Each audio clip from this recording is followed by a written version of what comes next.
সাগর, আগেকার দিনে মানুষ বিয়ে করলে স্বামীকে দেখে বয়ে ভয় পাইতো। अच्छा আর শালা এখন দেখি ছেলেরাই বউকে দেখে ভয় পায়। अच्छा কিন্তু মেন ব্যাপার হলো আমি বউকে দেখে ভয় পাইনি, কারণ আমার ভয়ই লাগে না। হ্যাঁ, তার লাগি তো তোর বউ বেশি মায়ের বাড়িতে থাকে। তার মানে তুই কি বলতে চাইছিস, আমি আমার বউকে ভালোবাসি না নাকি? হ্যাঁ, অত যদি ভালোবাসো তাহলে বউ কাছে থাকে না কেন? সব সময় তো মায়ের বাড়িতে পড়ে থাকে। এই তুই কি বলতে চাইছিস ঠিকঠাক করে বলতো, আমি বুঝতেছি না কিছু। কি বলতে চাইছে মানে?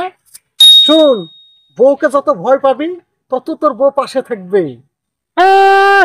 তোর বউ তো দেখতে ভূতের মতন, দেখলি তো ভয় পাস।